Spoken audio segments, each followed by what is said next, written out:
servus, grüß euch und habe die Ehre, einen schönen guten Morgen. Feldwitz Natur und heute fahren wir Richtung Moosburg, Vilsbiburg, Reisbach, Landau, wow, was der Teufel, eine kleine Rundreise. Ich muss heute des Öfteren einmal aussteigen, aber naja, Nacht- und Nebelaktion, so wie halt so oft. Und ich versuche heute tatsächlich mit dem Stream durchzuziehen. Wird dauern ungefähr 7 Stunden, ja, vielleicht auch 8. Mit dabei sein, einfach ein wenig in den Chat einschreiben und oder auch einfach nur die Strecke genießen, wie man sieht nichts, ist einmal wieder Nacht. Ja, da würde ich sagen, packen wir es. Wenn einer was wissen will, einfach reinschreiben in den Chat. Das passt dann.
So, wir fahren jetzt auf die A92 Richtung München. Da ich sagen, wir fahren bis auf Moosburg, dann schmeißen wir einen raus und dann geht es weiter Richtung, grobe Richtung Vilsbiburg.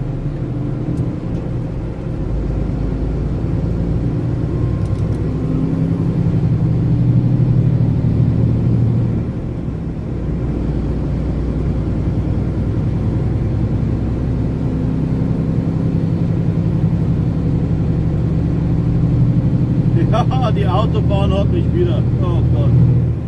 Schon wieder. Gefühlt bin ich momentan nur noch im Lastwagen. Heute in der Früh habe ich sauber verschlafen. Also verpennt. Das war war nicht so der Plan, aber naja, es ist passiert.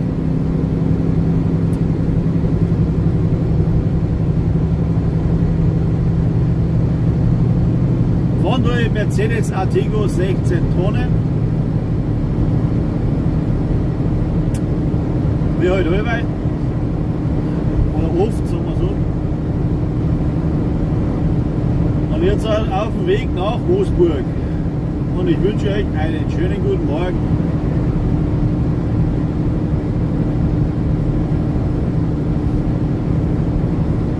So, jetzt weiß ich nicht.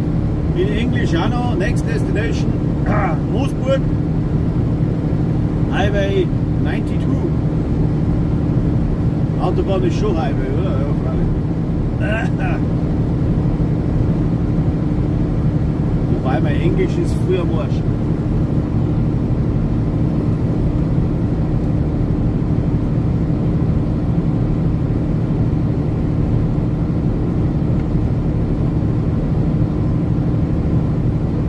Jo, let's fetz.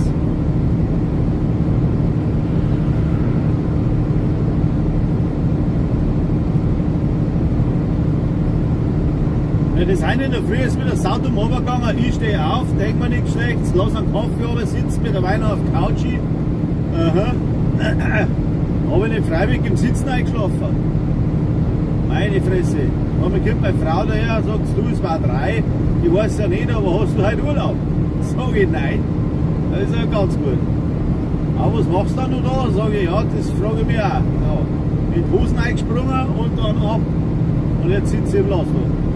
Toll. Hat den Vorteil, ich bin halt nicht ganz so miert wie sonst dabei. Vielleicht gerade halber zu miert.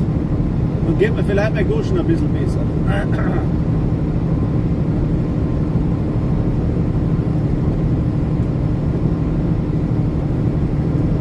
So, haben wir auf der Autobahn, schwupp, ist schon wieder noch da, schon. Unglaublich.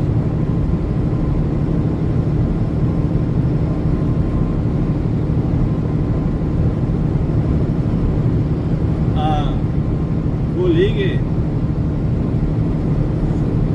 wo jetzt brutal überholen muss, weil mir der so tierisch auf den Zeiger geht. Ich mag nämlich halt nicht bremsen. Normalerweise habe ich da brutal was dagegen, ja. Aber ja, heute pressiert es dann doch ein bisschen.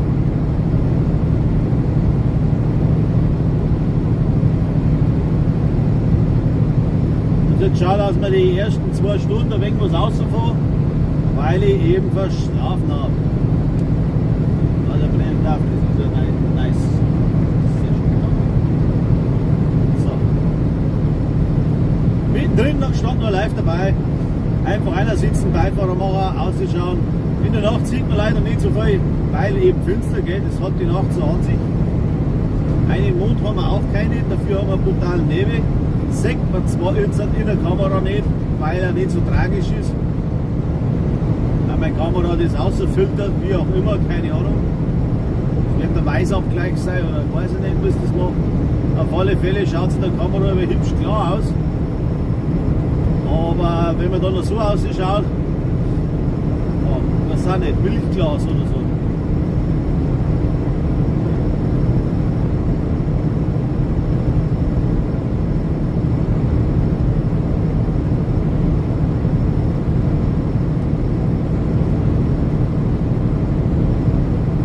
Für die Leute unter euch, die wohl meinen Content kennen und wissen, dass ich auch nebenbei oder eigentlich hauptsächlich Gaming-Content mache von Division 2.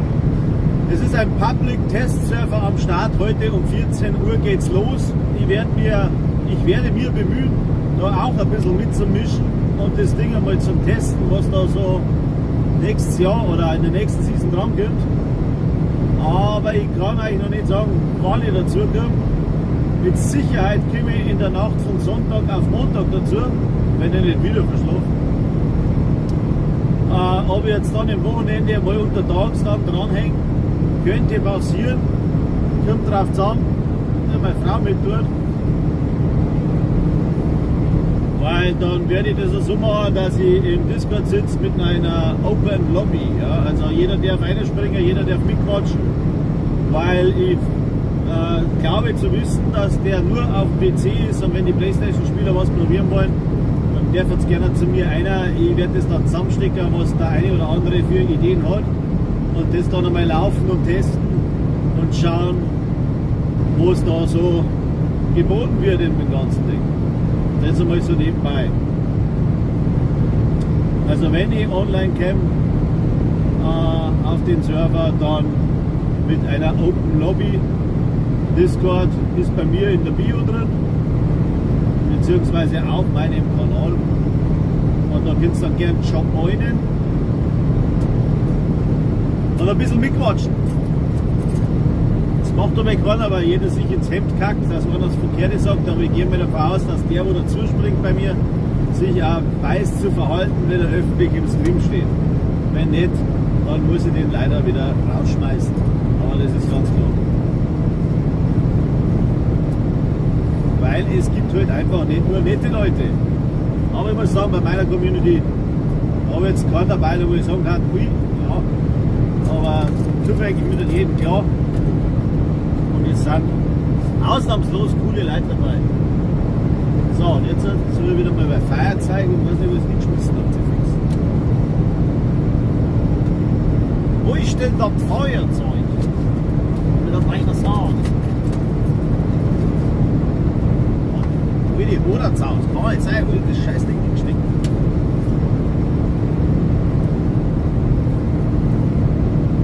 Da ist! Hat er sich versteckt in der 15. Tasche. So.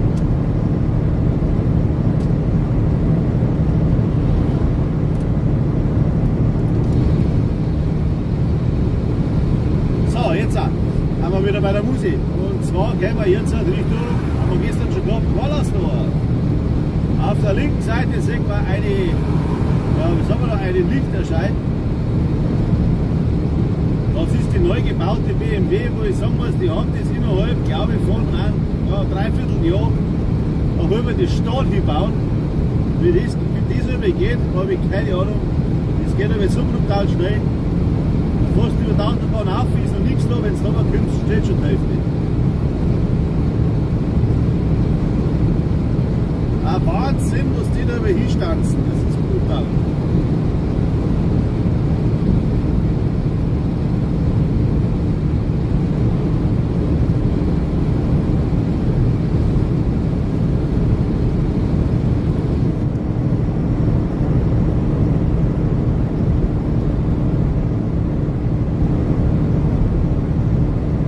Ich muss noch einen riesen Dankeschön an die, wie soll ich sagen, an meine Community sagen.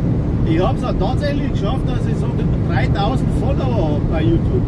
Alter, das hätte man nie gedacht, ich bin total geplättet. Ich habe mich gestern zuerst einmal niedergesetzt, weil ich es gesehen habe, weil ich da mal eine Zeit lang nicht mehr drauf geschaut habe. Über 3000 Follower, das hätte man nie gedacht, dass da so viele Leute zusammenkommen, die wo das taugt, was ich da mache. Folge auch wegen dem Dialekt. Ist aber ein bisschen schwierig, vielleicht für den einen oder anderen. Aber in den Videos bemühe ich mich, das ein wenig allgemein verständlich zu machen. Wenn ich dann natürlich frei Schnauze rede, wie gerade eben, dann wird das mit dem Hochdeutsch noch ein bisschen schwierig sein, weil ich das einfach nicht wirklich kann. Ja. Aber wenn man was abliest, dann geht es ein bisschen leichter. Aber es bricht da immer wieder das Niederbayerische durch. Ist ja so, ist auch ein wenig so mein Markenzeichen. Gell? Bei Hochdeutsch redet jeder, Bayerisch fast keiner. Zumindest nicht in die öffentlichen Medien.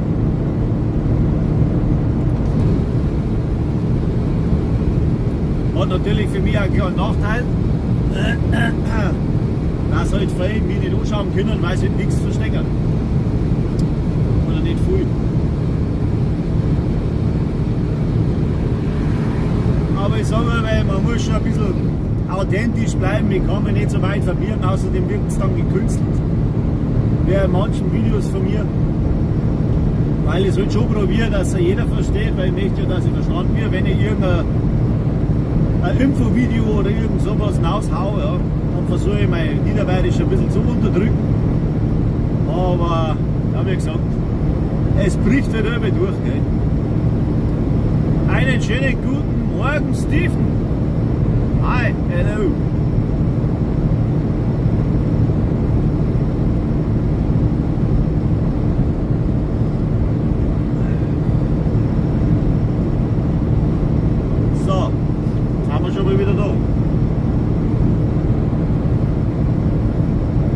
Servus, Servus ist ganz gut. Jetzt habe ich schon Angst gehabt bei Steven, ich muss Englisch reden. Einen schönen guten Morgen dir. Alles klar soweit, alles fit, ja, alles stabil.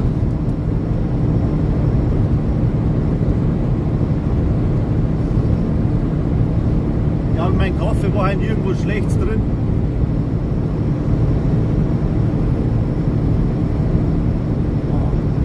Beziehungsweise der auf der Couch, den wo ich da eigentlich runterlassen wollte, bis ihn dann drungen hat, war er kalt. Aber kalter Kaffee macht schön, bei mir hilft zwar nichts mehr, aber ich probiere es jeden Tag. Ja. So, wie man sieht, ist noch dunkelfinster. Also sieht man noch nicht allzu viel.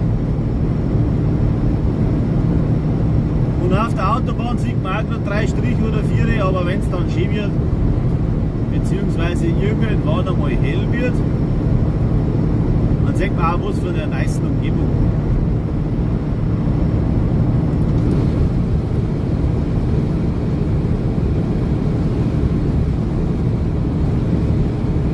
So, noch einmal, falls einen interessiert, ich habe einen Mercedes, Artego 16 Tonnen und fahre immer wieder quer durch Bayern, halt eher Raum Vilsbiburg. Jetzt fahren wir dann erst einmal auf Moosburg, dann fahre ich, wo ist denn das? Neufrauenhofen, das kennt kein Mensch. Aber das ist auch ungefähr bei Vilsbiburg, Felden da in der Richtung. Also noch gröbere Richtung, ja, Garching vielleicht oder Erding, ja. Aber ein bisschen weiter auf der linken Seite, auf der Anfahrt.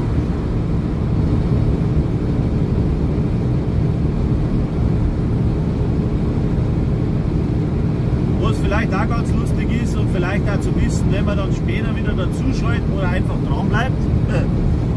Eberhofer, den kennt ja jeder, den Krimi, ja, und da fahren wir ein wenig von den Drehorten vorbei.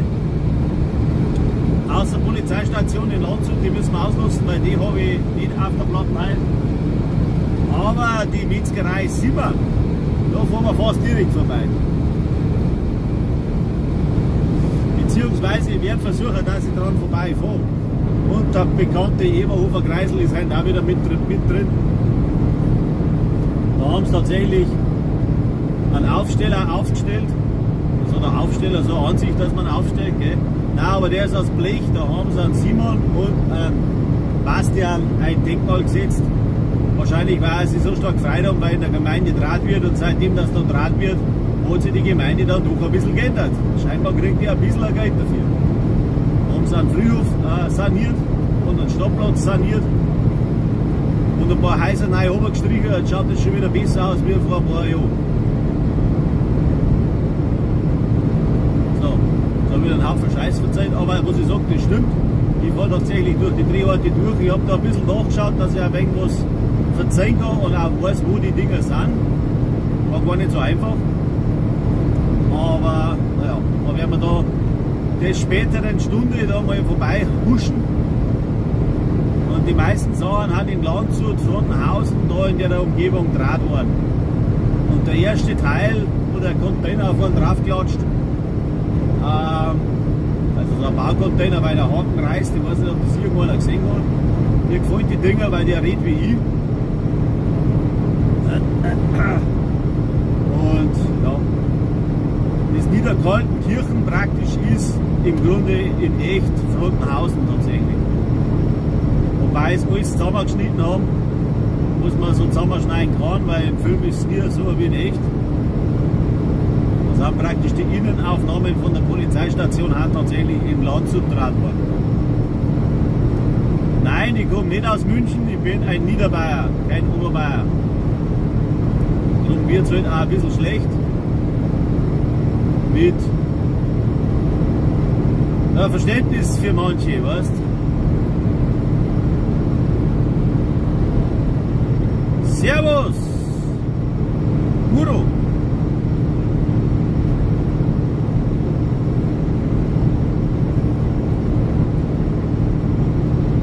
Ja, das taugt mir schon wieder. Kein Hello, kein Hallo, kein was ich nicht was, sondern ein Servus. Ich habe Begeisterung.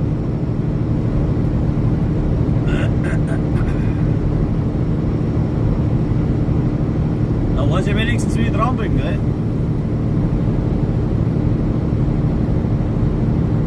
Ein Augsburger, passt. Gestern war schon grobe Richtung. Gestern war in Ingolstadt spazieren fahren. Ingolstadt, Geimersheim, Kipfenberg, das müsst ihr dann kennen, wenn ihr aus Augsburg bist, oder? Wobei Kipfenberg nicht, weil das gerade ein Nest ist mit 10 heißer oder 20. Wenn die Weiß ist schon wieder zu heiß, das gibt es ja nicht, was treibt denn der? Das kocht schon wieder, meine Fresse. Wieder da ein wenig eine kalte Luft hinblasen. Sonst kackt man wieder meine Kamera ab, da macht es zitt. Also sollte der Stream ohne Ankündigung einfach so, Abbrecher, einfach dranbleiben oder später noch mal einschalten, weil dann hat es mir meinen Akku wieder zerlegt, weil der relativ heiß wird. Oder ich schalte ganz einfach einmal einen Hotspot aus, das glaube ich bringt auch weg. Moment.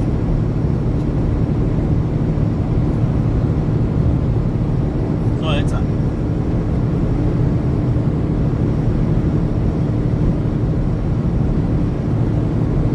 Weil die weiß, ist schon wieder zu heiß.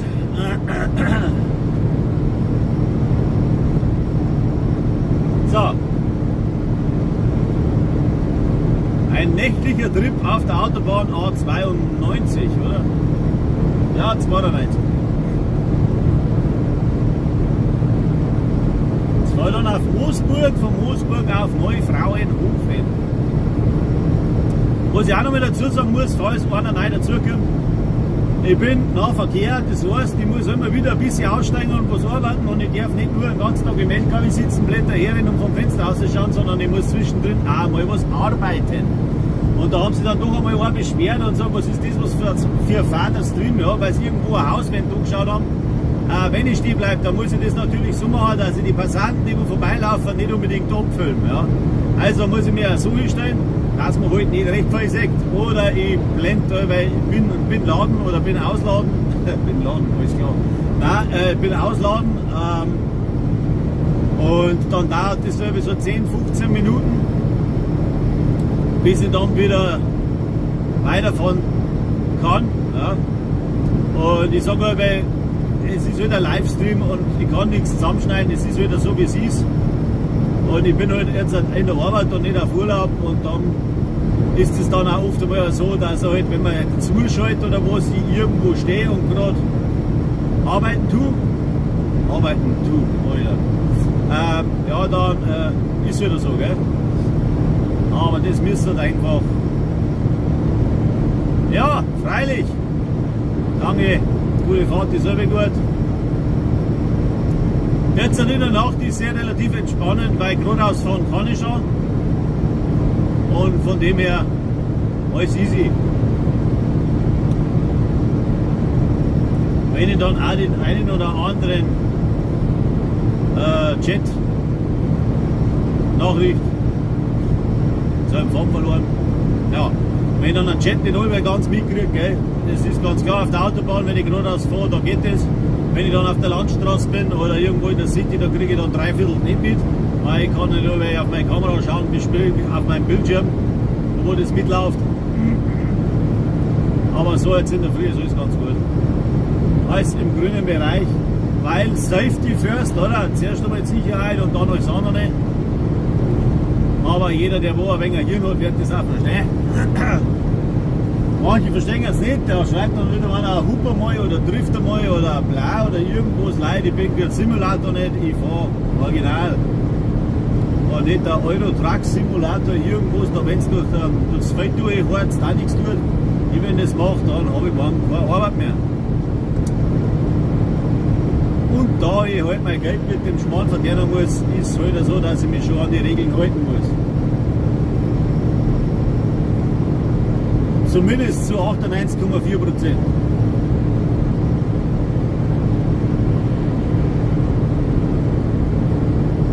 So. Was wollte ich jetzt noch erzählen? Genau. Sollte es mal wieder passieren, dass ich meinen Zwillingsreifen im Stream verliere, ja? Wenn da mal so ein Reifen vorbeifährt und vorbeikugelt und ich spann's nicht gleich, weiß echt nicht, wenn mal einer schreit, du hast gerade deinen Reifen verloren, so wie es mir vor einem halben Jahr gegangen ist. Da habe ich tatsächlich meinen Zwillingsreifen hinten verloren, weil die Schrauben sich gelockert haben. Dann denken wir, ui, was kommt denn da daher? Dann hat mich mein Reifen überholt. Das war dann halt nicht so prickelnd. Haben wir aber dann gut gemeistert. Erst wie ich bremst habe, ist er mir auf die Achse gefallen. Das heißt, ich bin an den Standstreifen rausgekommen und dann hat sich der Tag für mich erledigt gehabt. Ich habe dann auch mal einen Schnaps gebraucht, weil dann habe ich ein bisschen durch den Wind geschossen. Ich bin normalerweise nicht leicht aus der Ruhe zu bringen, aber wenn du so einen Reifen verlierst, da geht dir der Arsch dann auf Grundeis.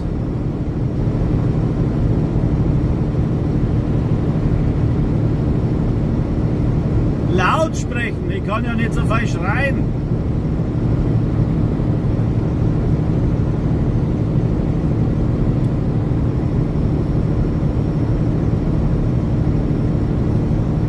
Es ist auch so ein Problem, weil mein scheiß LKW extrem laut ist. Und das du nicht verstehst, das wird ja an meinem Dialekt liegen.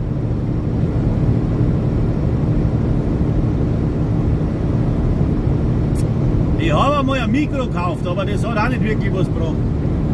Weil da war es dann nur schlechter, weil er hat dann die... Was?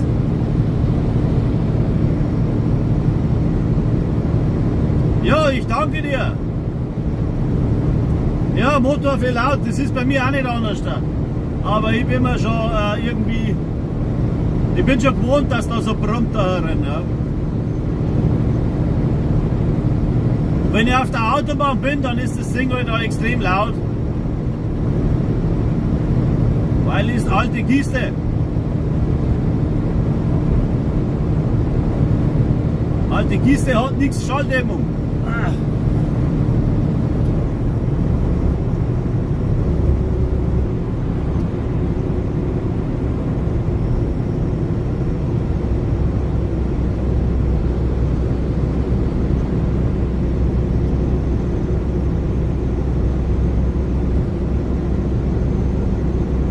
Mercedes. Puro, Mercedes. Atros, 16 Tonnes.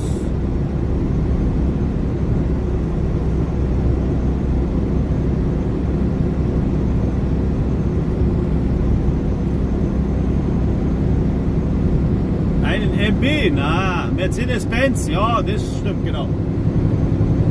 Muss ein wenig ums Eck denken, glaube ich. Ja? Ui, 80.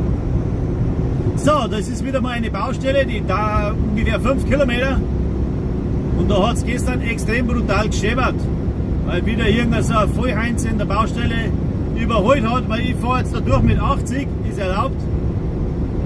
Und wenn dann wieder einer von hinten daherkommt, der meint, er muss da überholen, dann wird es halt aber ein bisschen eng. Und der eine oder andere schafft es dann nicht.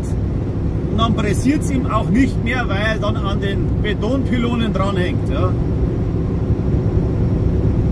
Mercedes, jawohl.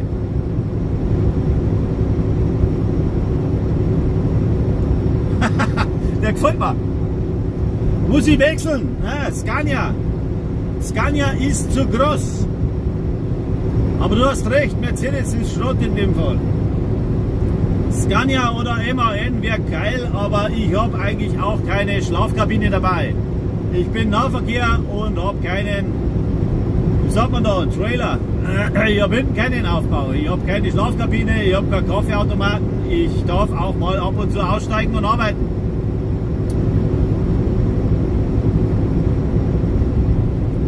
Aber naja, dafür habe ich einen Stern. Mein erster Stern in meinem Leben. Oh, wird auch der letzte sein. So, wo sind jetzt meine dort? Oh. Jetzt haben wir doch freiwillig Zigaretten ausgegangen. Das glaubst du eh nicht. Sie fix. Ja, danke dir.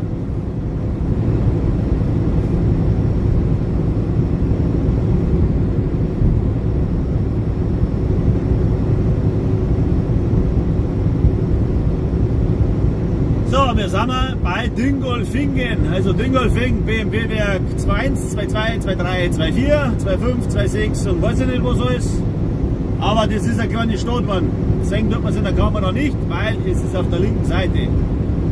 Ich kann jetzt da die Kamera nicht dran, weil sonst fahre ich da irgendwo in Kram rein. Wobei ich sagen muss, irgendwie, ich weiß auch nicht, aber der Lagerplatz, an dem wo man da vorbei huscht, der war früher immer voll, jetzt halt eigentlich eher weniger.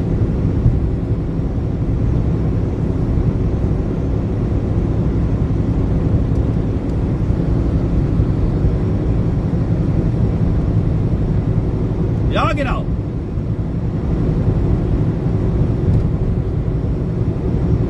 Ja, danke dir. Ich werde versuchen, dass ich an meine Ziele komme. Ich habe nicht nur eins, ich habe halt, ich glaube 12 oder 13.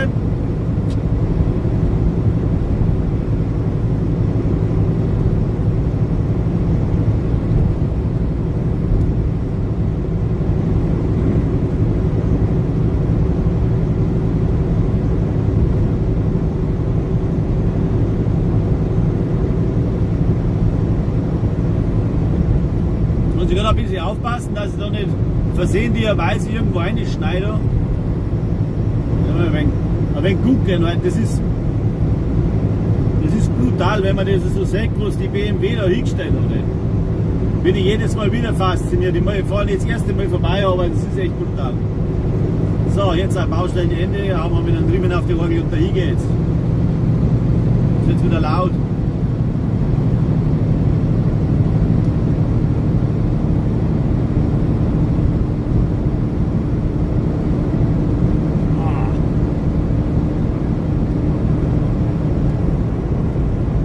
Da haben wir wieder so einen Fall, da zieht der hinter mir außer, fährt 91, der andere fährt 90 und dann muss ich wieder vom Gas runtergehen, dass er vorbeikommt, da der Haubentaucher.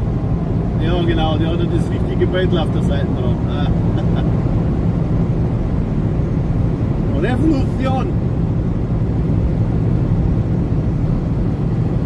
Ein Ringerer! Ja, sag einmal, ja, deswegen hast du mich überholt. Schütze dich vor Eis und Schnee und vom Kennzeichen REG.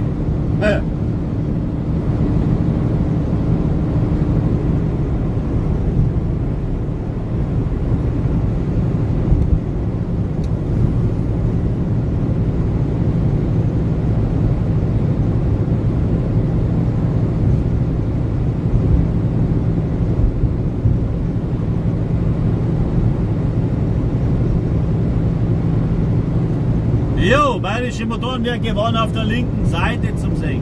So schaut's aus.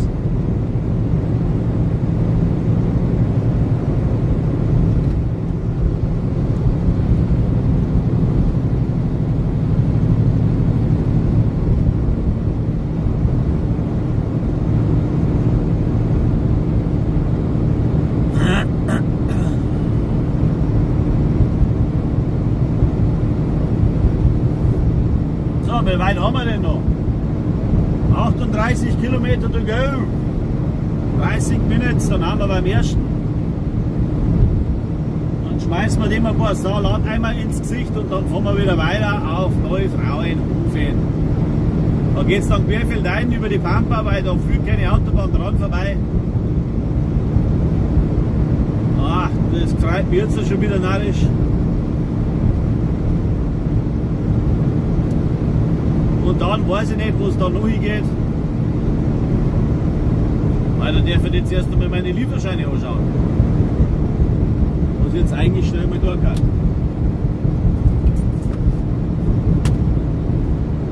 Was haben wir jetzt da? Moosburg, Neufrauenhofen. Der Bodenkirchen natürlich. Da haben wir ein paar Exoten dabei, die sind ja mitten im Nirgendwo irgendwie.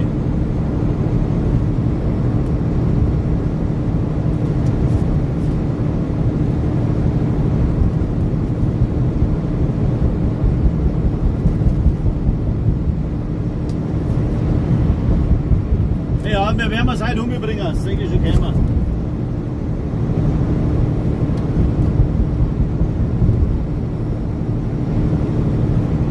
Ja, nur einmal, weil gerade so viel beieinander sind, vielen herzlichen Dank an meine Follower, die wo da fleißig Abo gemacht haben und weiß der Teufel, was alles am Kopf steht.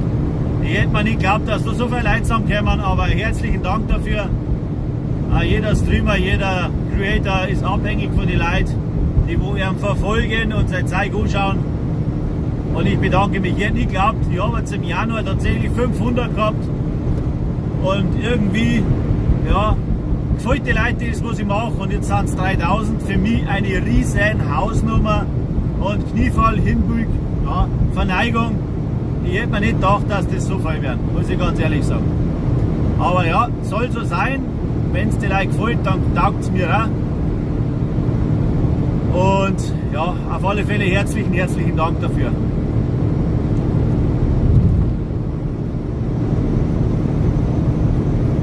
Weil LKW Street View ist eigentlich dazugekommen, eigentlich, naja, als Zeitvertreib so nebenbei, und man denkt, jetzt schaltest du mal die Kamera ein, weil es eh wurscht ist, ja, weil ich fahre sowieso die Strecken, also kann ich gerne eine Kamera mitlaufen lassen.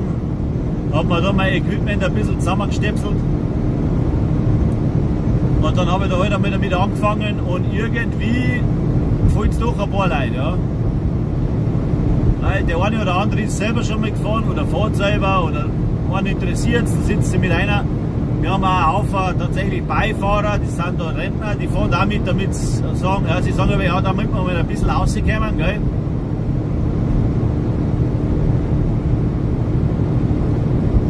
Ja, meine Firma weiß das, zumindest mein Chef weiß das. Er hat mir gesagt, ich soll die Klappe halten und keine Werbung machen. Mache ich auch nicht in dem Sinn. Und darum bleibt die Kamera auch an der Windschutzscheibe. Ich muss natürlich auch den Datenschutz und den ganzen Mist so ein bisschen einhalten, soweit es halt geht. Wobei der Unterschied zwischen Stream und Video auch ein bisschen existiert, ja. Im Stream ist zum Beispiel nicht so schlimm, wenn du jetzt mal ein Kennzeichen drauf hast oder irgend sowas. Wenn die Dinger dann auf Video sind, dann müsste ich das verpixeln. Ja, zumindest wenn es dann offensichtlich ist. Es kommt aber darauf zusammen, wie lange das gezeigt wird und so weiter. Aber da haben wir informiert, da ist alles im grünen Bereich.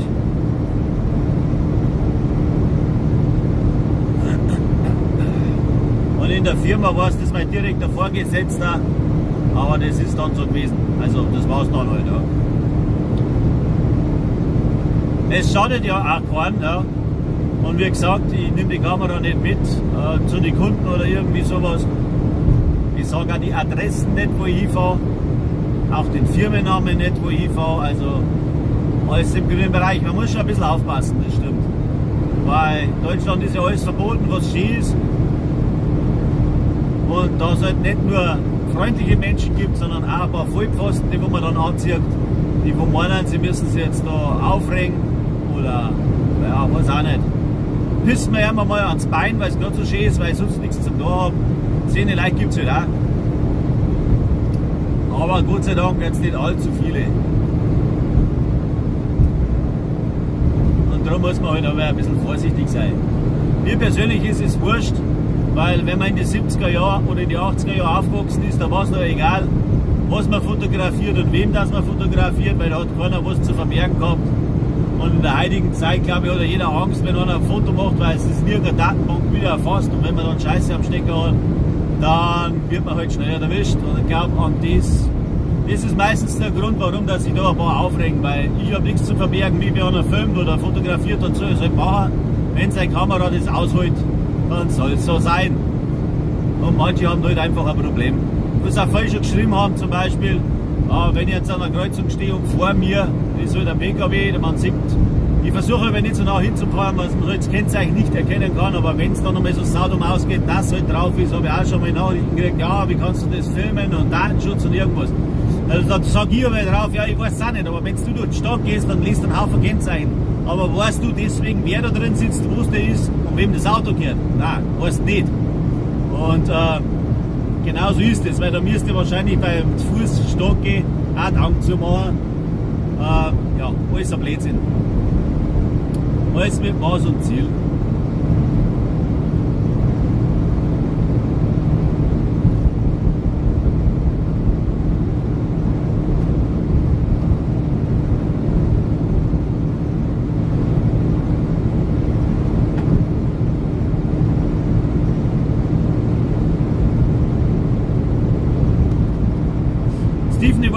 dein Logo kommt mir irgendwie bekannt für.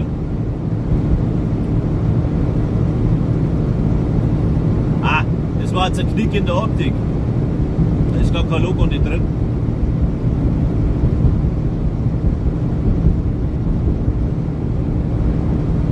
So, jetzt fahren wir Richtung Moosburg. Jetzt haben wir hier vorbei. 28 Kilometer, 10 haben wir schon wieder geschafft. Und Nebel kommt auf. Ja, wunderbar.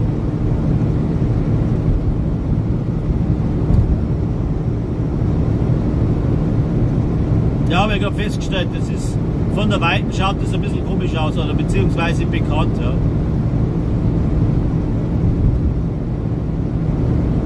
Es gibt auf was ist das, Twitch? Auf Twitch gibt es einen, der ist auch so ähnlich. Und der hat halt ein Logo, also ein S, und von der Weiten schaut das jetzt mal wieder so aus, jetzt bin ich wegen Natter hingegangen, jetzt habe ich gesehen, dass das gar keins ist.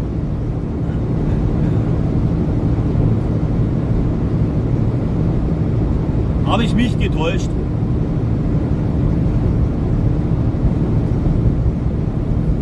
Ja, ich glaube, wir haben einen nein, Spech, weil wenn jetzt da schon der Nebel ist, dann wenn ich dann an Landstraße fahre, sehe ich wahrscheinlich gar nichts mehr. Ja, das wird wieder prickeln und da vorne der blinkert schon wieder wie ein Sau.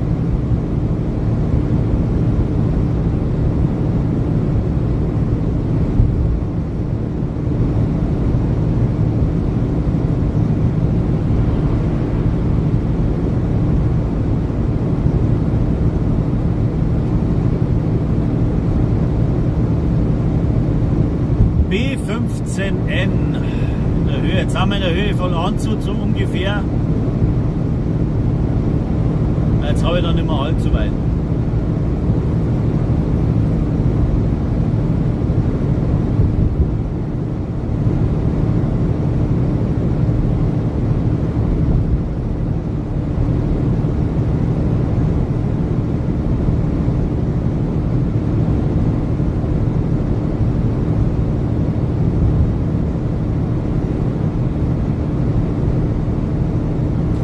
Ich bin kein Fährfahrer. Nahverteilerverkehr schimpft sich das. Ich habe ungefähr so 12, 13 Kunden halt. Und was ich vorhin schon mal gesagt habe, ich muss mittendrin, also ab und zu mal aussteigen, ein bisschen ausladen. Das dauert über zwischen 5 und 15 Minuten, je nachdem wie viel das der kriegt, der Kunde. Und dann geht es wieder weiter. Es ist halt dann aber, wenn jetzt die Anfahrt, die dauert über so eine Stunde, 40 Minuten. Je nachdem, oder meistens über eine Stunde 20 Minuten. Und dann let's fetz, dann muss ich dann immer wieder ein wenig aussteigen. Aber ich schalte den Stream nicht aus, ich lasse dann immer dazwischen drin auslaufen. Auslaufen. Ich lasse ihn weiterlaufen. Ja. Und wenn dann ein dran bleibt, dann ist das für mich Support. Und wenn es einen aufregt, dann kann er ja ausschalten oder später wieder einschalten. Ja. Es ist halt live und nicht irgendwie zusammengeschnitten irgendwas. Ja. Und ich bin auch in der Arbeit und nicht auf Urlaub. Also ich fahre nicht den ganzen Tag, ich muss tatsächlich zwischendrin auch mal was arbeiten.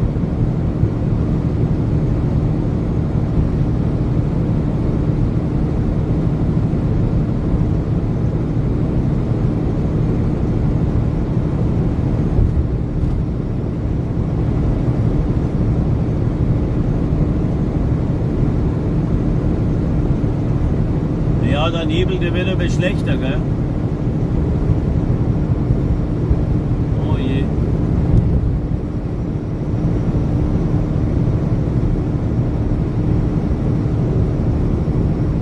Aber wenn du da so viel Nebel hast, das ist ja ganz schön anstrengend, so zwischen einmal. Aber irgendwann kriegst du so einen Flimmereffekt von den Augen. Jetzt geht's noch, und wenn es noch schlechter wird, dann wird es anstrengend.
da wir dann einmal mit Arbeiten anfangen.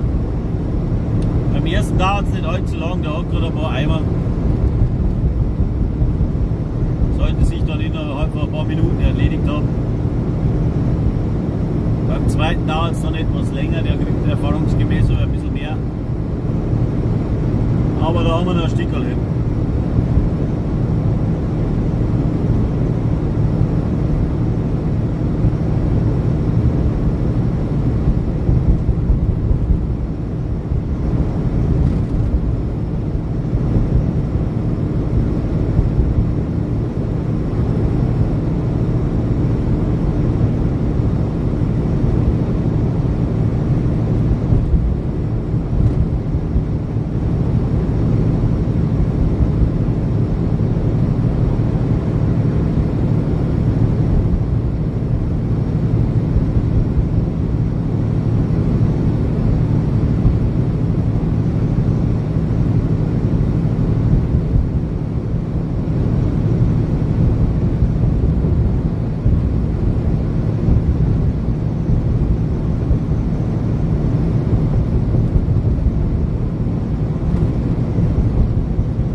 Ja, mein Arbeitstag, der dauert so zwischen 8 und 10 Stunden ungefähr. Mal mehr, mal weniger, das kann man aber ganz schlecht sagen. Hat er schon Zeiten gegeben, da war ich dann 14 oder 15 Stunden in der Arbeit war. Wenn du Stau hast, bist du halt gearscht, ja. Aber in der Regel, um die Zeit, wo ich fahre, habe ich normalerweise keinen Stau. Ui, da hat einer eine Panne.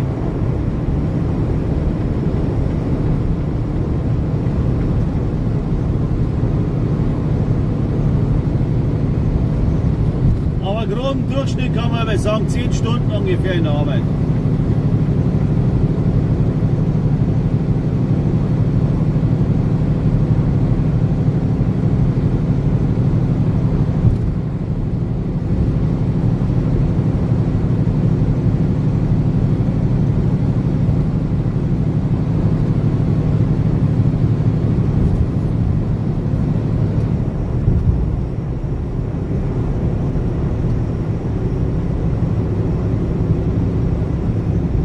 Hört sich früh an, gell, für den einen oder anderen.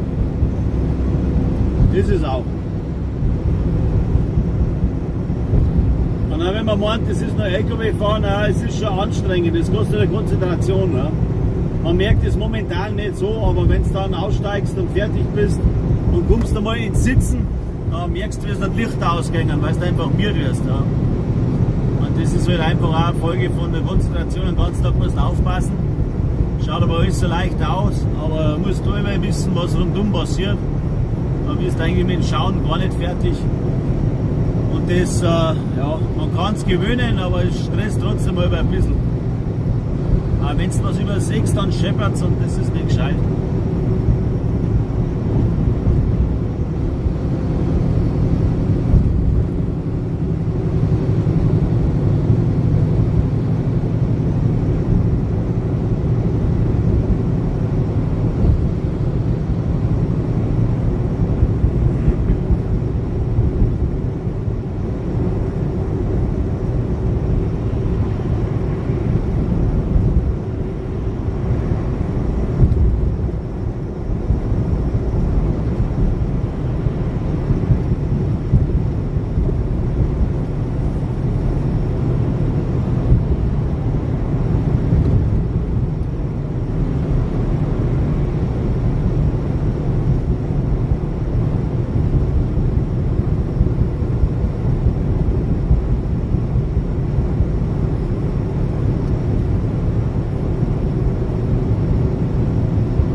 Ja, der Sekundenschlaf, den habe ich Gott sei Dank noch nicht gehabt.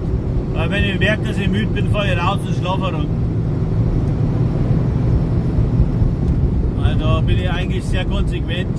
Wenn es wirklich eng wird und ich merke, dass ich richtig müde werde, dann hilft es einfach rauszufahren und mal eine Viertelstunde schlafen oder 20 Minuten, das haut dann schon wieder 4.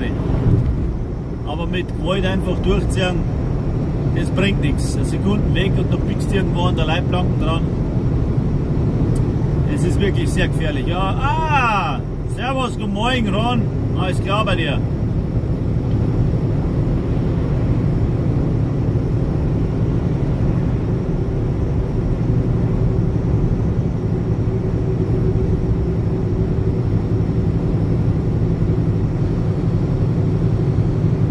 Passt, das ist gut.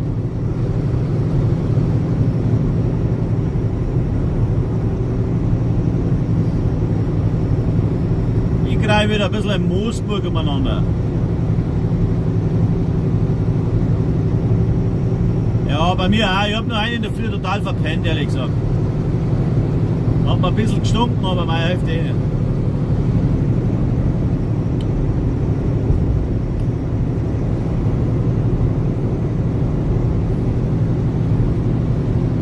Aber wir sind noch im Plan drin. Ja, ich habe mir einen Kaffee überlassen, beziehungsweise ich habe mich auf Couch gesetzt, bis der runtergelassen war. Ja. Automaten eingeschaltet, draufgedruckt, hingesetzt, eingeschlafen. So, meine Frau kommt dann von mir her und denkt mir, was tust denn du denn da? Sagt sie, ja, möchtest du nicht in den Urlaub fahren oder hast du vielleicht Urlaub?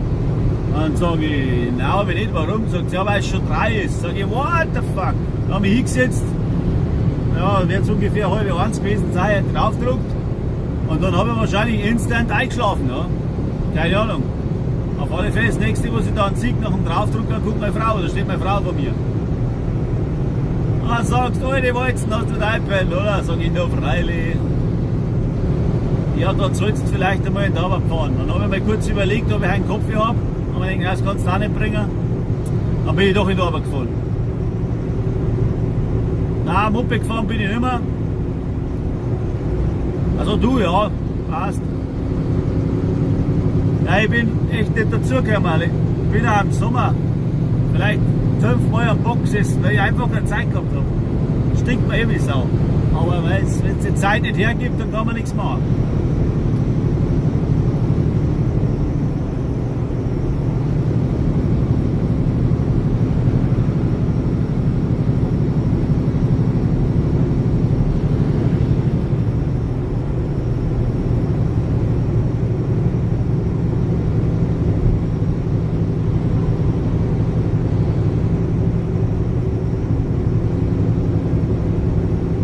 Ja, wenn wir irgendwie das zusammenbringen, war schon eine coole Geschichte, ja.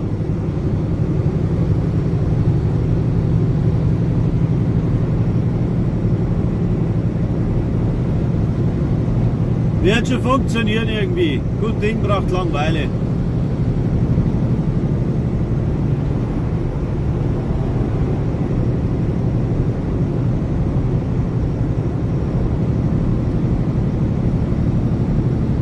Dann machen wir mal einen Schuh mit dem Moped, ja. Bisschen Gasradl-Action.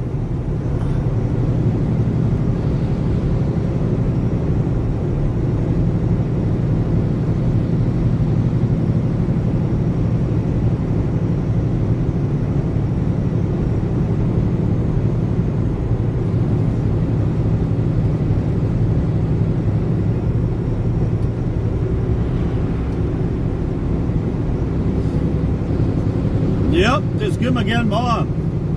Das wäre wahrscheinlich vom Vorteil. Aber wie gesagt, da müssen wir dann am Discord schreiben. Der gehst bei mir bei Feldwolzen Community rein und schreibst mir mal ein PN. Und dann tauschen wir mal die Nummern aus.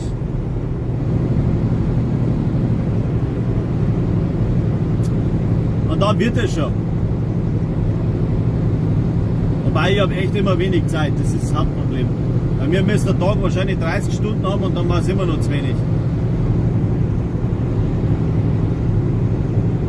Was pfeift denn da so? Das ist ja, das ist greislich. Ja, freilich.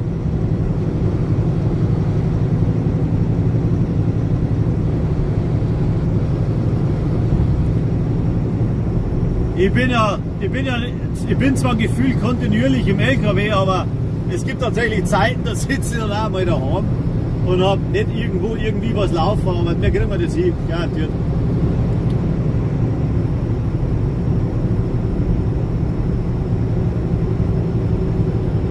Ja, ich mich auch.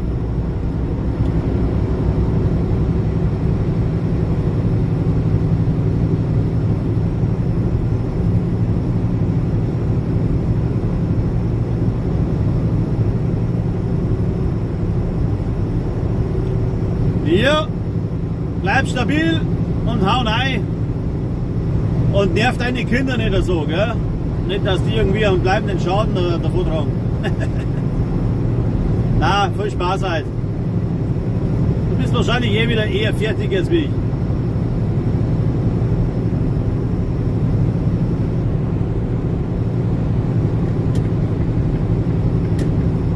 So, und ich fahre jetzt mal da runter vor dem Ding.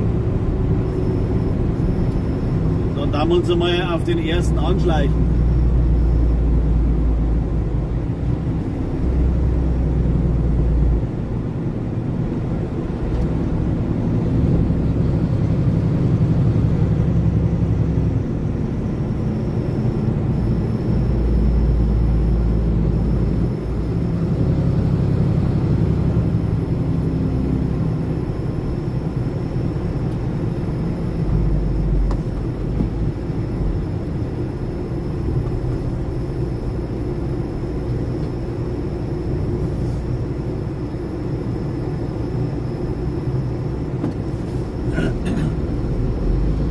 Kinder ärgern, machen wir doch nicht.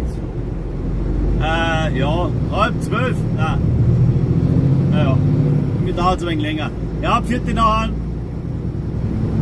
Alles gut.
So, jetzt muss ich warten, bis der da ist. Ah, jetzt ist er da.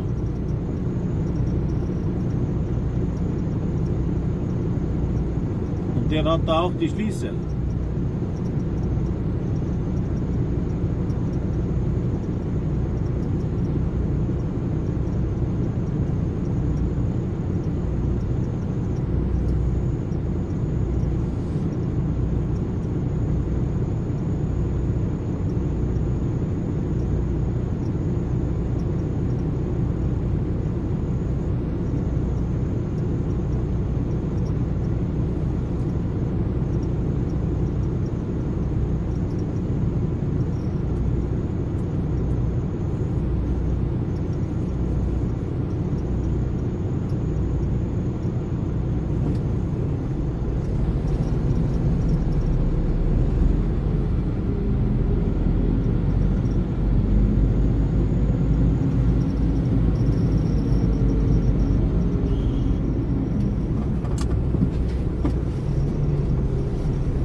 So, jetzt wollen wir kurz ausladen, dann komme ich gleich wieder, gell? Man sieht sie dann gleich wieder.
war der erste Streich. Jetzt haben wir noch das Navi eingelupft zum nächsten.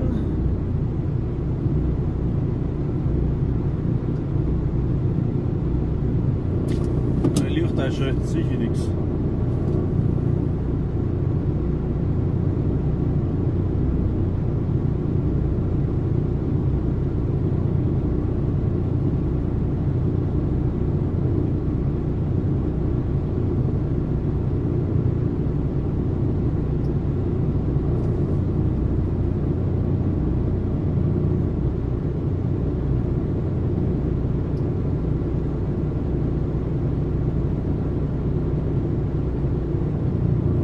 Habe ich keine Internetverbindung, wie geht denn sowas?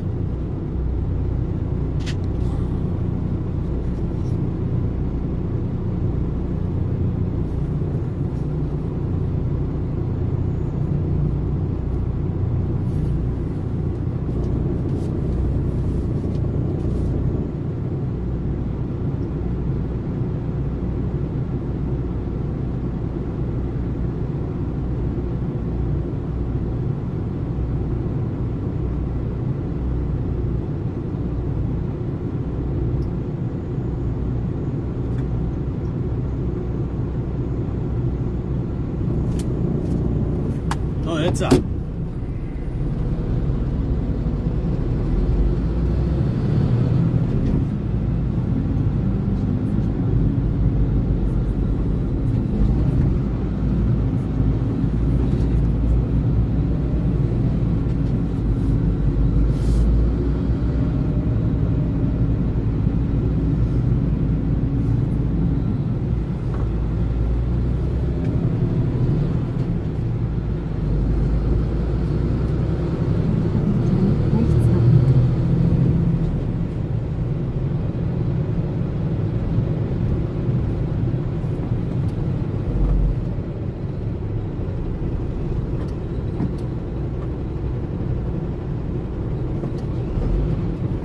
Was tut denn der? Fahr ich vorbei, der Zipfel?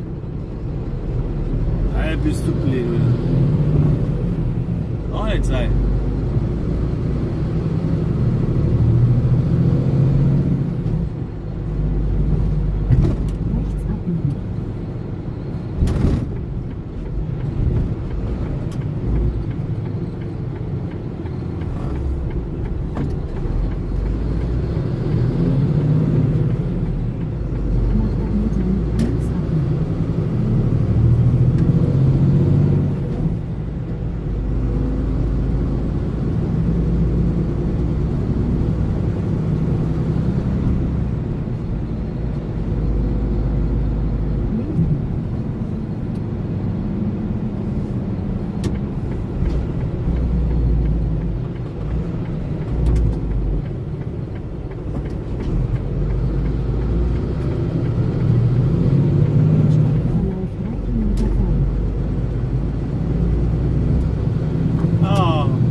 Ja, jetzt bin ich ein bisschen starter.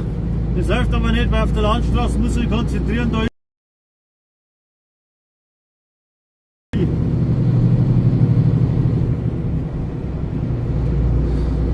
weil Nebel, Finster und Landstraße mit LKW doch anspruchsvoll ist, sage ich mal so. Darum arbeite ich jetzt da nicht so viel wie auf der Autobahn.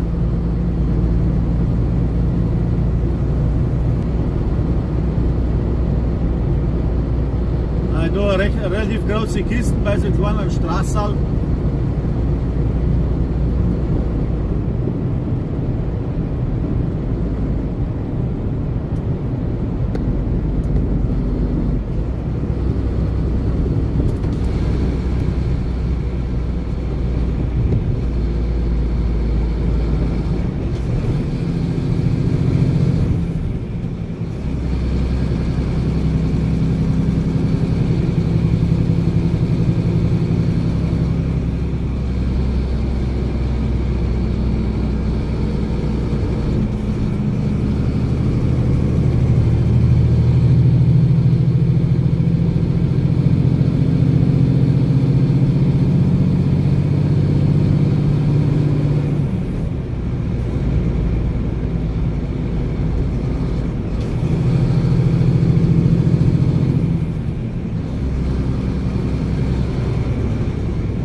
Aber schnell Pinkelpause.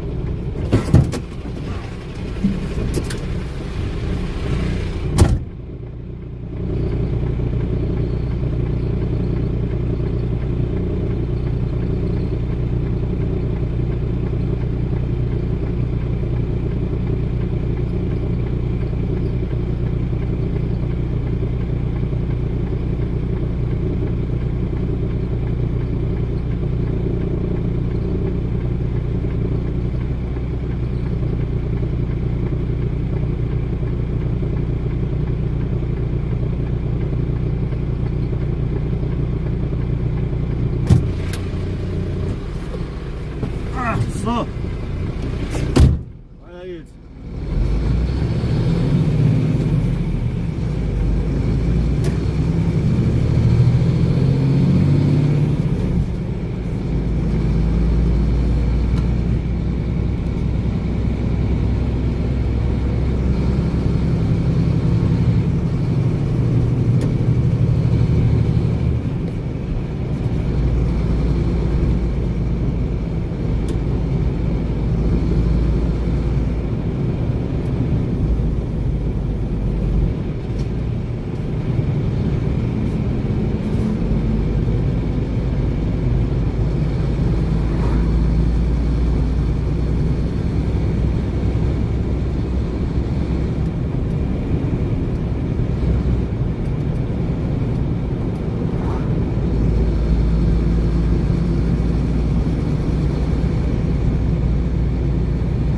Jetzt haben wir schon langsam den Sonnenaufgang. Jetzt wird es dann hell. Gott sei Dank.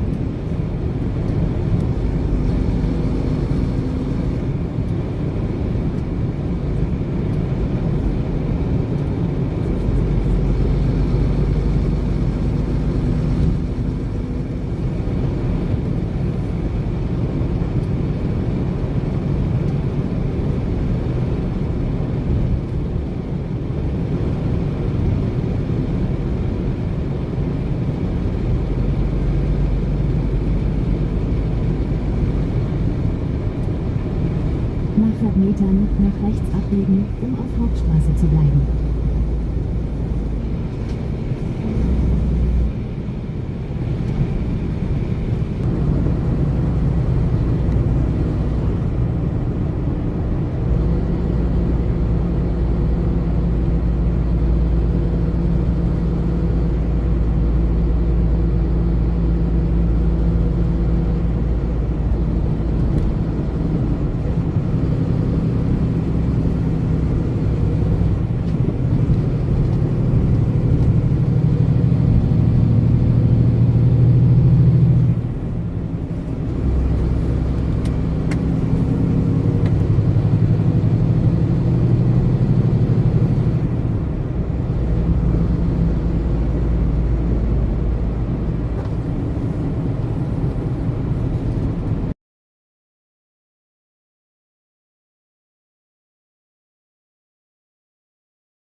Nach 400 Metern links abbiegen.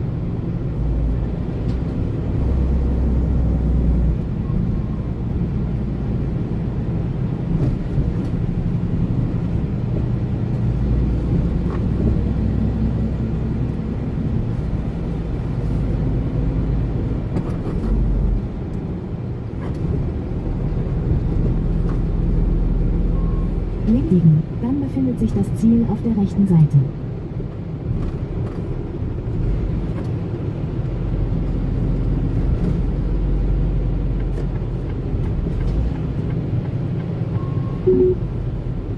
Dem Streckenverlauf 1 Kilometer folgen.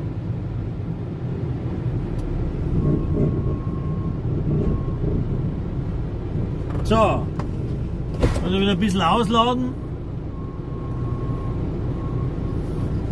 Dann machen wir wieder weiter.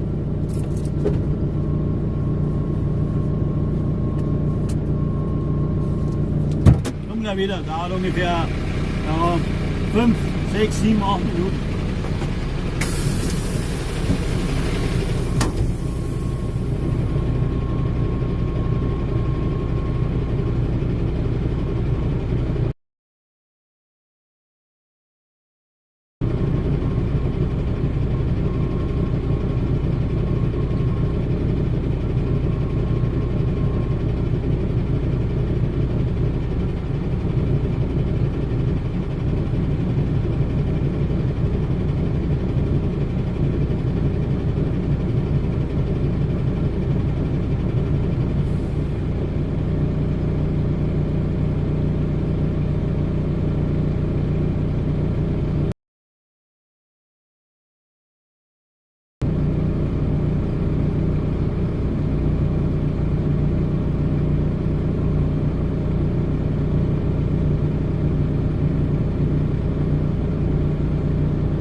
schon mein Navi eintippen? Oder? Ja.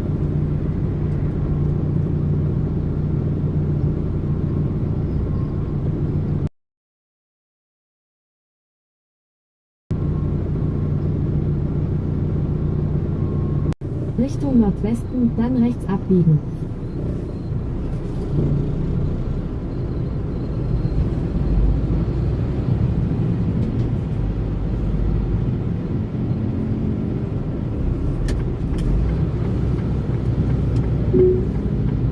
Dem Streckenverlauf 3 Kilometer folgen.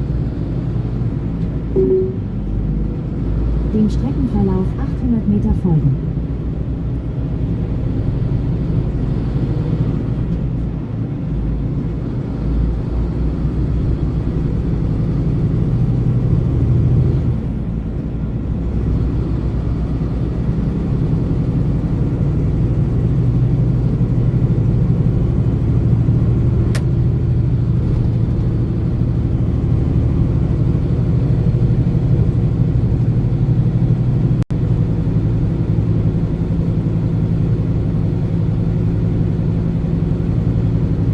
Nach 400 Metern links abbiegen.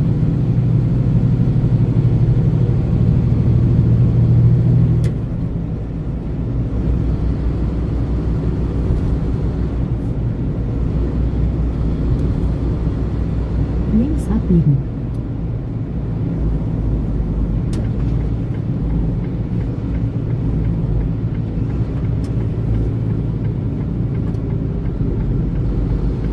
Dem Verlauf 800 Meter folgen.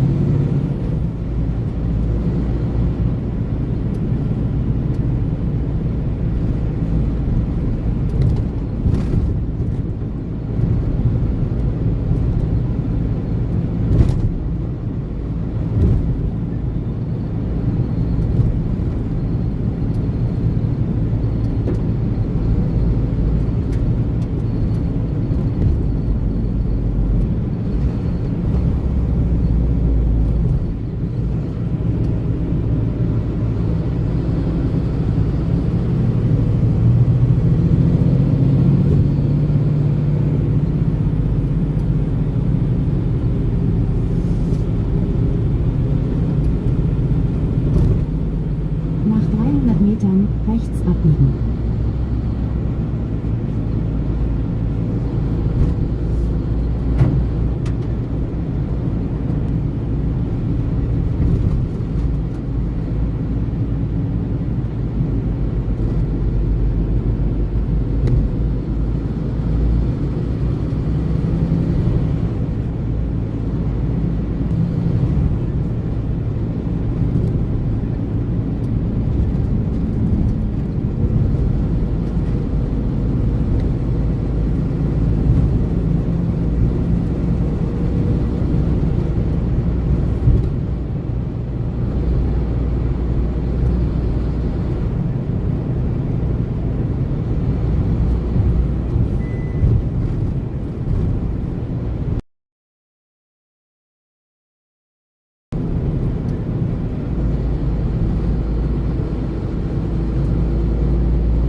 Nach 500 Metern links Richtung Dorfstraße abbiegen.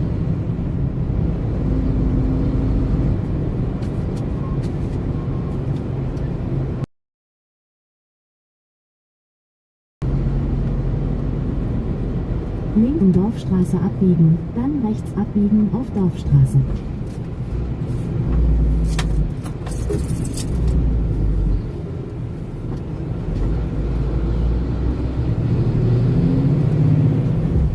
Jan, servus, guten Morgen. Rechts abbiegen auf Dorfstraße.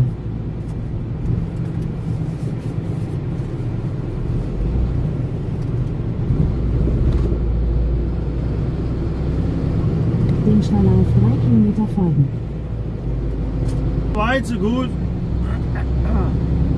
Alles im grünen Bereich, sage ich jetzt einmal. Da momentan ein bisschen konzentriert, weil das sicher eine Hammelstrecke da ist, dass das schlecht wird. Also kurvige Strecke und Landstraße, da sage ich nicht viel. Ich muss mich konzentrieren, nicht dass ich da. Ich habe hinten Milch oben und die schwappt ein bisschen und das sind die Kurven aber ein bisschen schwierig.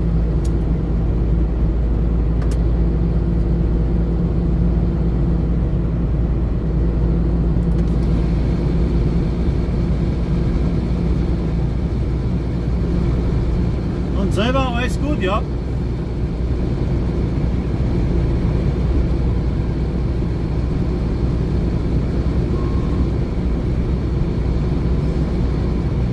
Jetzt noch etwas still, weil das ist Landstraßenfeeling bei Nebel und Nacht und LKW und ein bisschen schwierig. Ja. Darum sage ich nicht viel, weil ich mich konzentrieren muss, dass ich da nicht in den Graben reinrutsche. Da hat auch keiner was davon, wenn ich da nochmal anstrampfe in den Graben und dann sage, Hilfe, ich halte es wieder raus. Ja. Jetzt geht es wieder ein bisschen, weil es wieder ein Stück gerade ist. Aber irgendwie war das jetzt da eine ganz schöne Hammelstrecke. Internet funktioniert auch nicht so ganz. Weil eben mitten in der Pampa, aber jetzt haben wir dann einen genialen Sonnenaufgang.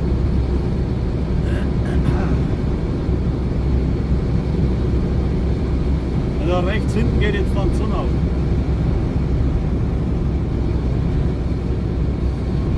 Da noch ein paar Minuten.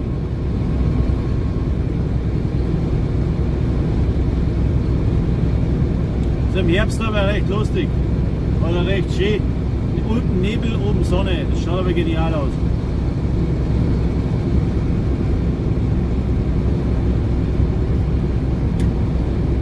Nach 7 Metern rechts abbiegen.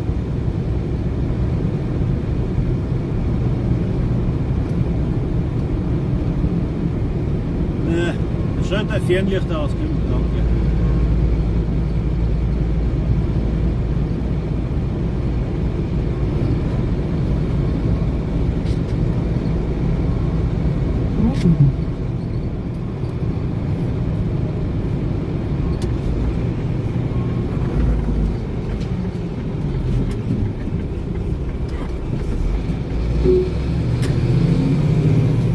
Richtung Nordosten. Dem Streckenverlauf 800 Meter folgen.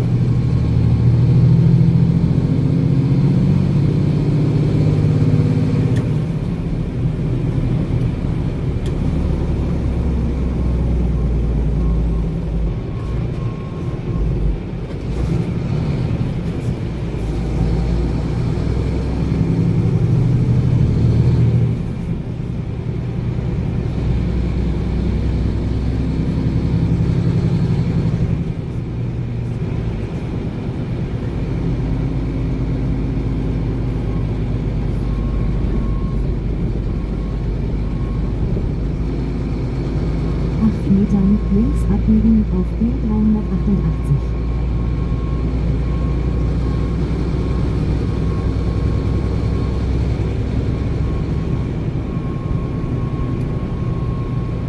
N7 auf B388.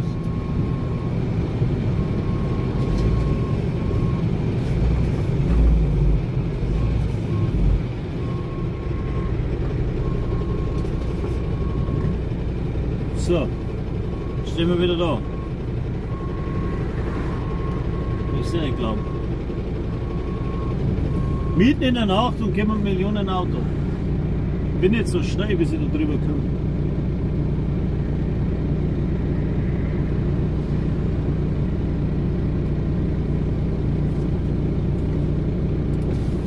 Da jetzt aber.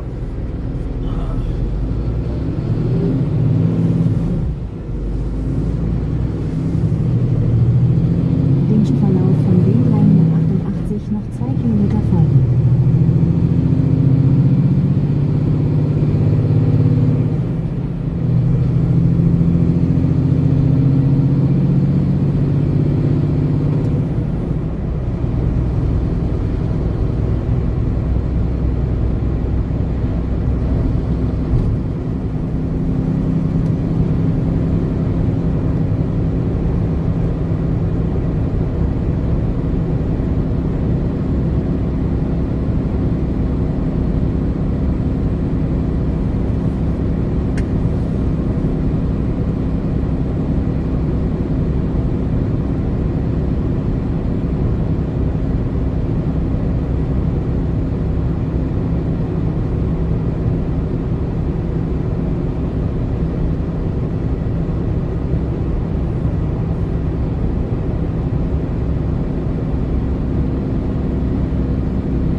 Dem Streckenverlauf 2 Kilometer folgen.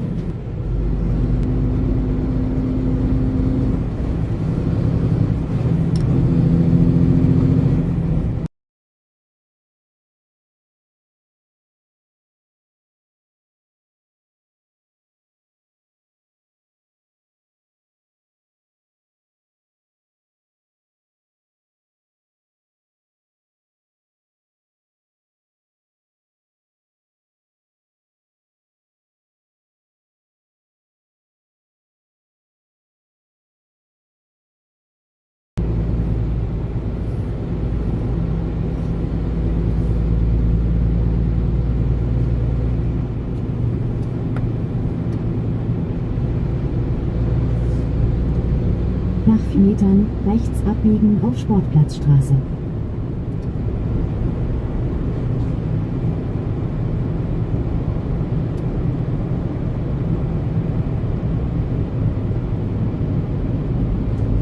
Rechts biegen auf Sportplatzstraße, dann rechts abbiegen auf Lerchenstraße.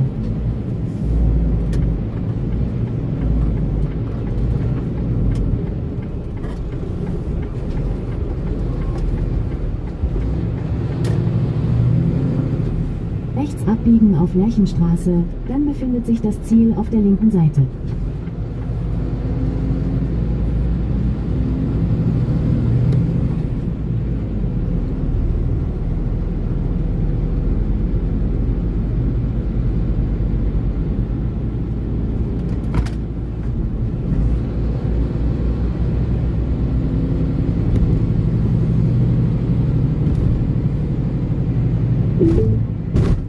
Das Ziel befindet sich auf der linken Seite.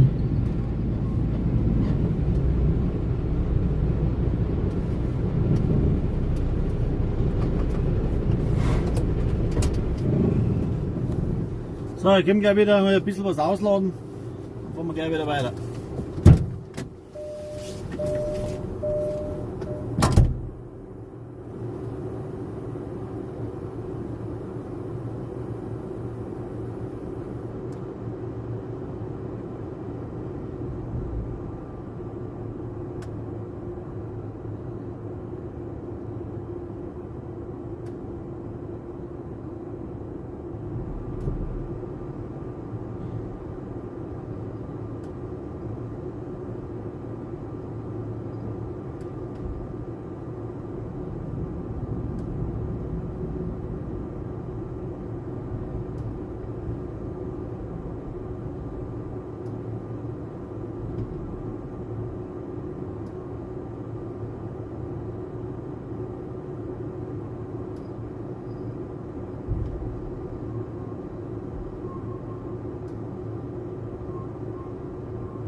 war's dann schon wieder.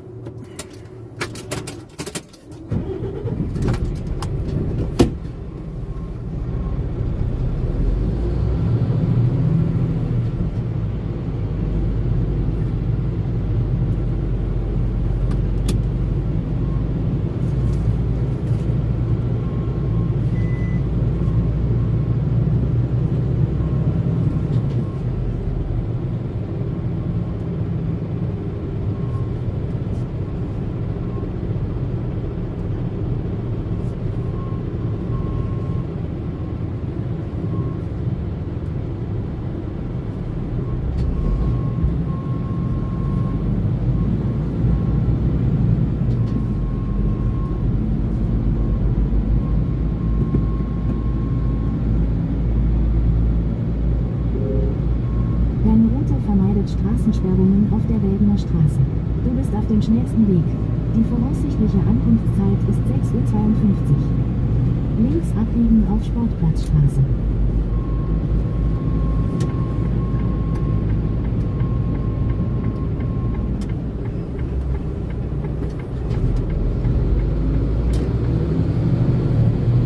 Nach 200 Metern links abbiegen auf Kirchstedtener Straße.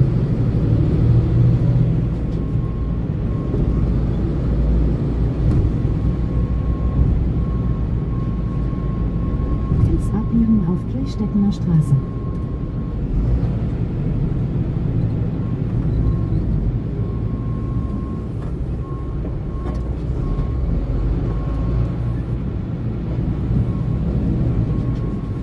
Im Strahler 5 Kilometer folgen.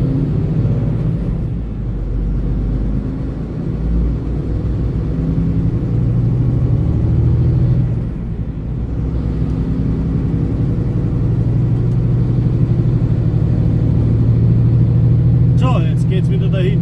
Jetzt fahren wir dann Richtung Vilsbiburg, beziehungsweise nach Vilsbiburg. Aber dann auch wieder einen und geht schon wieder ein Stück weiter.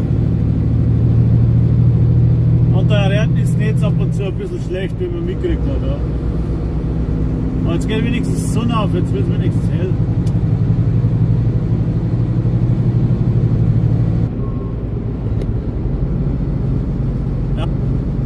Ja, wenn man sieht, das Netz der Räten hat ein paar Löcher.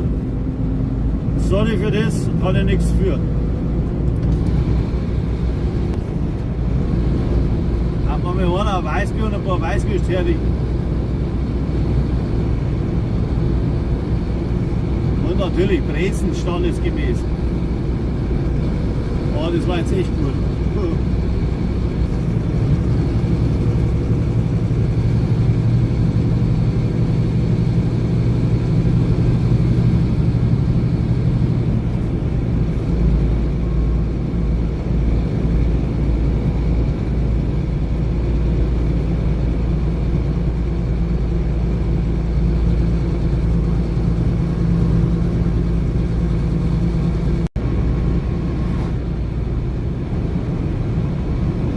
So, schönen guten Morgen beieinander. Schön langsam wird es hell, hat er gesagt.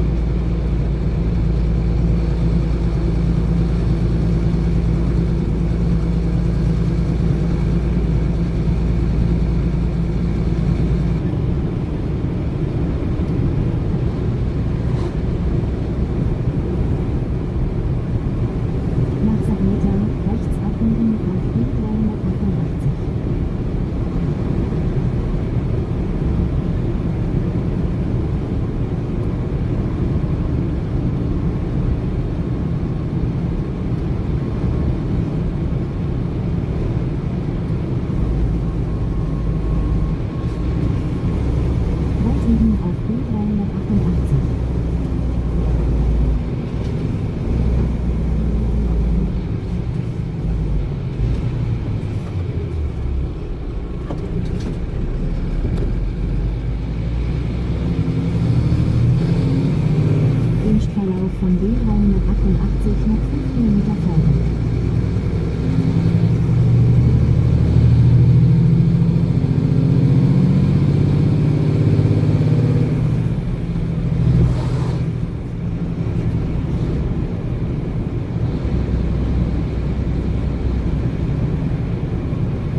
Links abbiegen. Schilder nach Wilsbiburg, dann links abbiegen.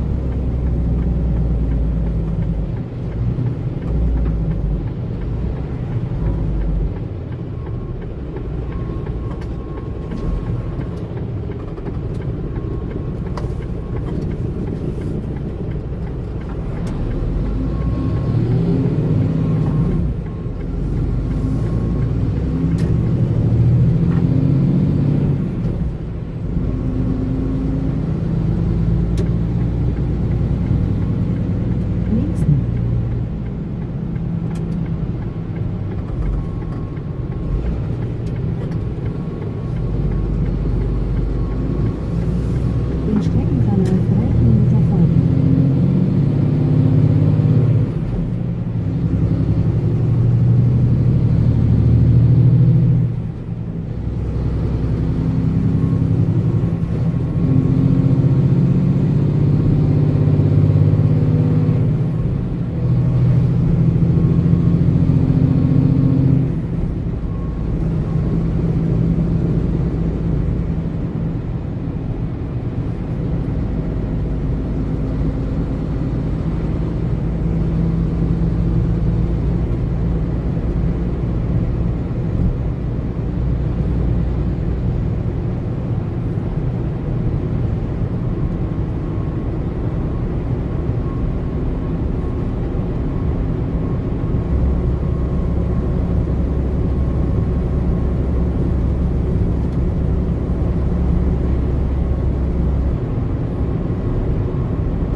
Metern rechts abbiegen auf Frauensattlinger Straße.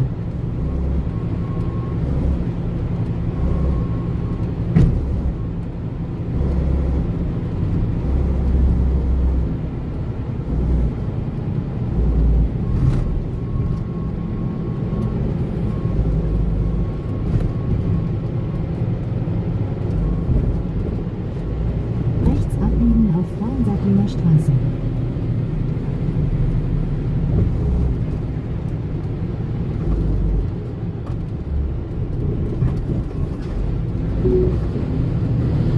Nach 400 Metern rechts abbiegen auf Obere Stadt.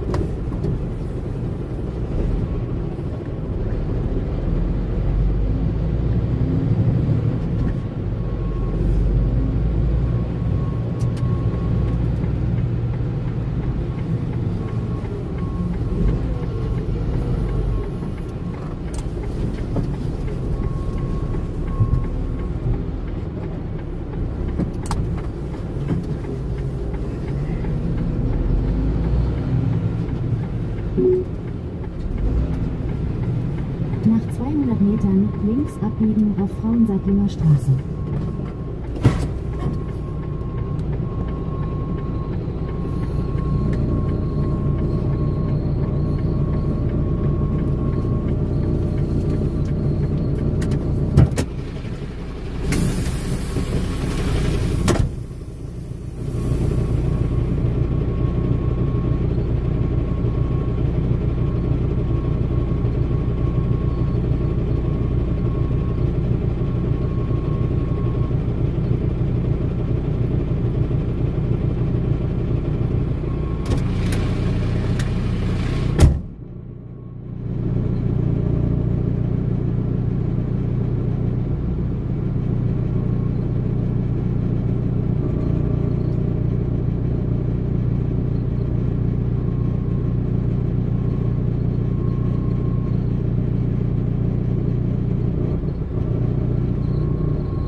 Das Ziel befindet sich auf der linken Seite.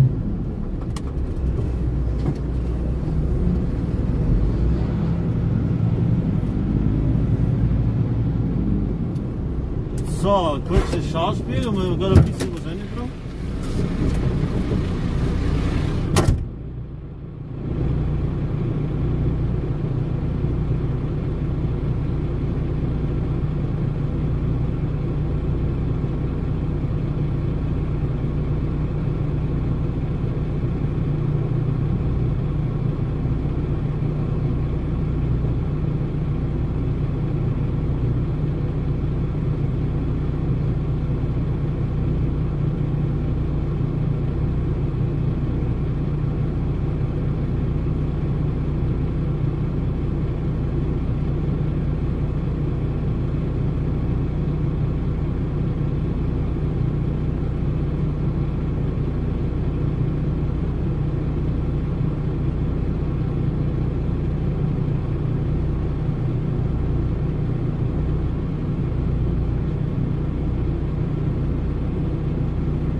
So, jetzt haben wir einen Kaffee organisiert, jetzt habe ich die ganze Kanne gekriegt. Und einen Kaffee ausschieben da. Gehen gleich wieder weg an und muss ich logischerweise wieder rein drum.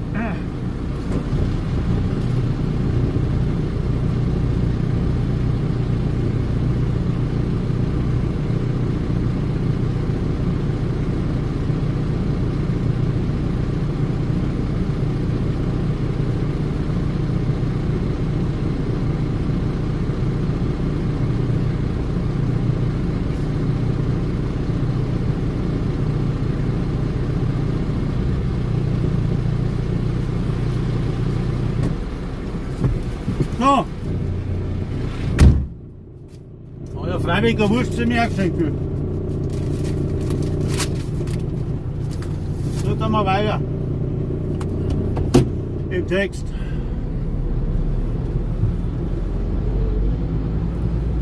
So.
Ja, okay, passt. Ja, ich denke, dass er ein Schaf gerissen hat oder sonst was und dann wollte halt derjenige seine Ruhe haben und keinen Schaf mehr haben, weil er vom Staat ja bestimmt auch kein Geld nicht kriegen wird. Ja, was hat er dann da? Ah, das Gewehr rausgerissen, not anpassen, dann pum. Dann ja, wohin damit? Ja, fahren wir auf Deutschland, werft man da hin, weißt. Es war wieder einer ohne hin. Hoffentlich hat er dann Handschuhe gehabt, dass man es nicht feststellen kann, Identität.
Vor einer Zeit, meine Frau hat vor Zeit einen toten Wolf bei uns gefunden. Ja. Und der, dem von das Gebiet gehört, also der Förster oder Jäger, der wollte das Jagdrevier gehört, sagt er, wir haben keine Wölfe nicht da. Jetzt haben sie da ein wenig nachgeforscht und umeinander ist das festgestellt worden, dass das scheinbar von der Tschechei umgetragen worden ist. Und da hat noch einer bei uns hingelegt. Naja, jetzt versuchen sie halt, dass den Film. Da bin ich ja gespannt, ob sie drauf kommen.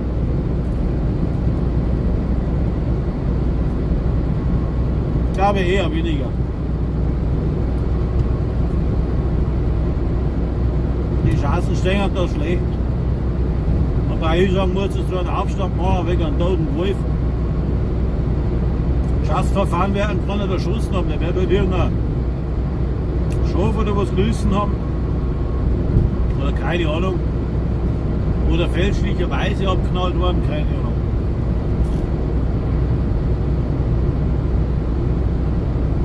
Ist ja blöd, wenn man wieder was ansiedelt und die Leute selber haben nicht gewohnt dran.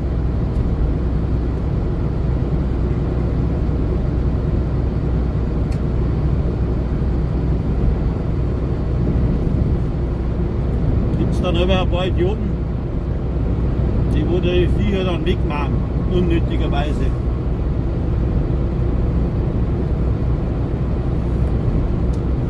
Nur sinnlose Aktionen, da bin ich auch kein Freund davon.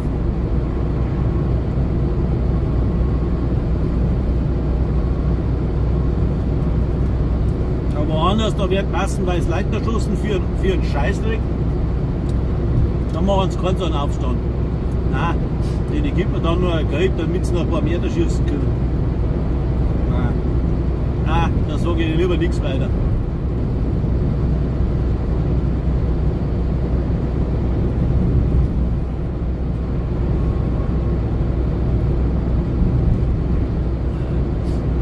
Geile Aussicht ist das schon, gell? Wenn die Sonne aufgeht und der Nebel noch da ist, das hat irgendwas.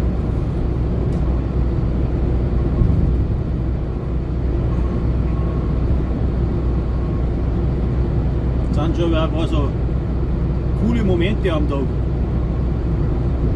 Und so normaler, also ja, unter Normalaufsteher habe ich verpasst in der Regel.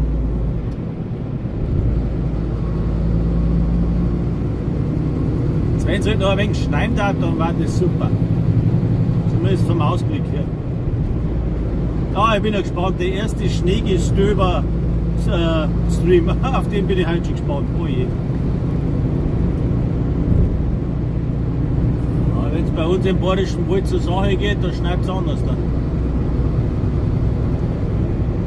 Das ist der erste Tag, glauben. Aber die letzten 4 Jahre ist fast nichts mehr gewesen. Fast kein Schnee mehr.